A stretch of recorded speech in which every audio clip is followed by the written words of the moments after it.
ወይዘሮ መሀሌት አሁን ላይ ይውልህ እንኳን አይደለም ሴቷ ቤዛ ትቅርና አንተም አታቅተኝም፣ አንበረክክሃለሁ። ከዚህ በኋላ ከቁጥጥሬ ውጭ ልትሆን አትችልም ትሏለች ሮቤልን። ተይ እባክሽ አንቺ እንዴት ነው የሚያደርግሽ? ምን እያልሽ ነው ሲላት፣ አዎ እኔ መሀሌት አይደለሁም በቁጥጥሬ ስር ካላደረኩህ ነገሮችን አውቄ ስተው እንጂ ማንም ሰው እንዲህ ቀና ብሎ ሊያየኝ አይደለም፣ ቀና ብሎ ሊናገረኝ ይቅርና ሊያየኝ አይችልም። ስለዚህ ከዚህ በኋላ ራሴንም አስከብራለሁ፣ አሳያለሁ ትለዋለች።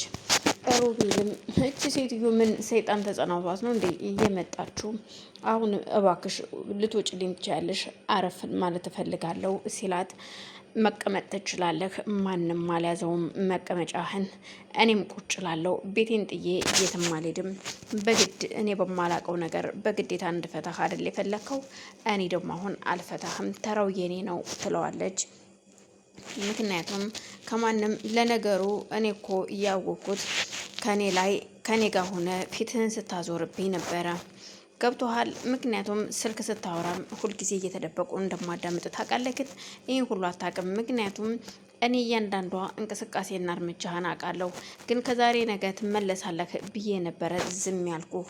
አንተ ግን ጭራሽ አሻፈረኝ ብለህ ፍችን የጠየክኝ በማላውቀው መንገድ ይሁን አልኩኝ። በፍርድ ቤት ድረስ ተደረሰ።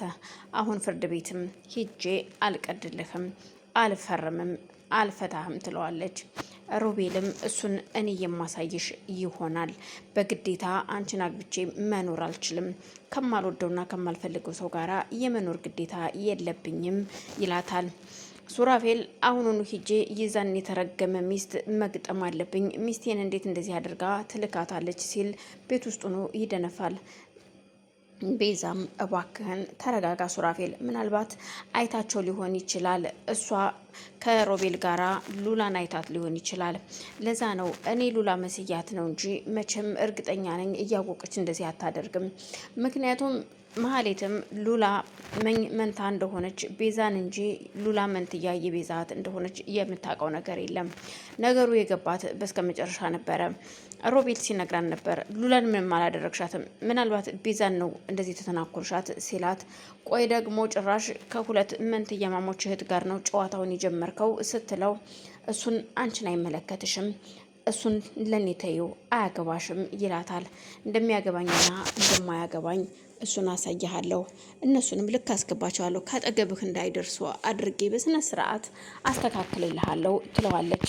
እሱም ከአንቺ ጋራ ምን አነጋገረኝ ይልና ሉላን ይደውልላትና እንዲያገኛት ይቀጥራታል። ሉላ ደግሞ የተፈጠረውን ነገር ከዚህ በፊትም ሆቴል መታ አንቃትም ስለነበረ ዛሬ ከቤት የምወጣም አይመስለኝም፣ በጣም ከፍቶኛል፣ ደብሮኛል፣ ስለዚህ አልወጣም ትለዋለች። ቆይ ምን ችግር ተፈጥሯል እንዴ ሲላት፣ አይ ምንም ችግር አልተፈጠረም፣ ግን ከዚሁ ከአክስቴ ጋር ነኝ።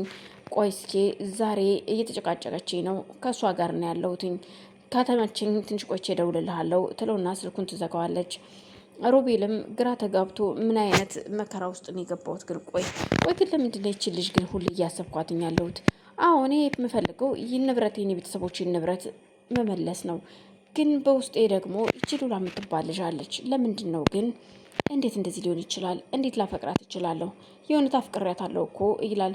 ሉላ ደግሞ በቀሏን መመለስ ካክስቷ ላይ ቦታዋን መመለስ እንጂ የሮቤል ፍቅር እንደሌለባት ሁሉም ያውቃል።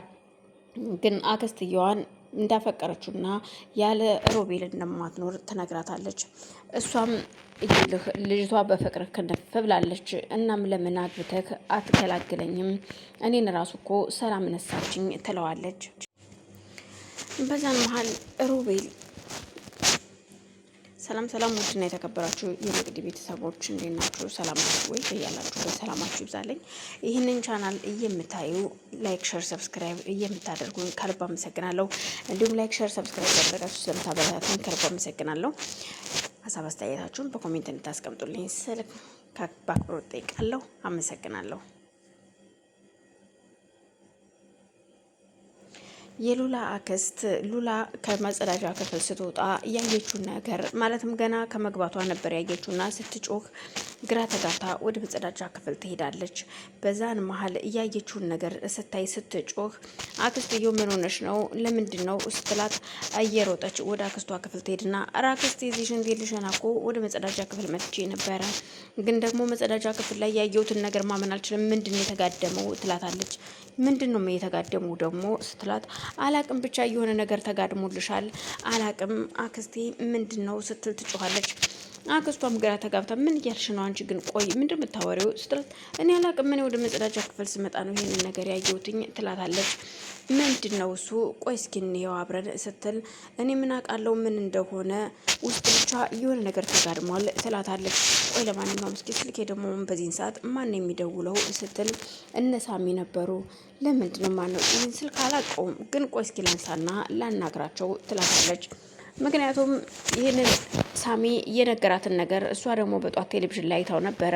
ቴሌቪዥን ላይ ስትመለከተው ሉላም እኔ የምልሽ የተሰረቀ ነገር እንዴት ነው በለው ግፋ ግፋበት ይላል አይደለ? አየሽ እነሱም ሰርቀው ነው አይደለ በጧቱ ወንጀል የምታዳምጩ እነሱም እኮ ስለሰረቁ ነው። ልክ እንዳንቺ ሌባ እኮ መቼም ጥላውን የማያምነውም ትላታለች። ቆይ ምንድነው የምትይው አንቺ ልጅ ግን ስትላት ምክንያቱም በጧቱ ተነስተሽ ስለ ወንጀል የምታዳምጪው የተሰረቀ የባንክ ገንዘብ ምናምን ይላል። ምናልባት ተሰርቀሽ ይሆን እንዴት ተዘርፈሽ ይሆን ስትላት በፍጹም ምን ሊሆን ይችላል እባክሽ እንደዚህ አትበይኝ ስትላት ያንን ስልክም ስታነሳው በአጋጣሚ ነው የተዘረፈ ዘራፊዎችና ዛሬ ጧት እያየሽው ሰው በቴሌቪዥን አይተሽ ከሆነ እሱ ጓደኛችን አሁን በህይወት የለም ሞቷል መሰል ተይዟል። አላቅም ግን ገንዘቡን ይዞት የተሰወረው እሱ ነው። እናም እባክሽን ያንቺም ገንዘብ እኮ አካውንት ላይ ያለ እኛ ሁላችንም ተበታትናናል የሚል ድምጽ ስትሰማ ትደነ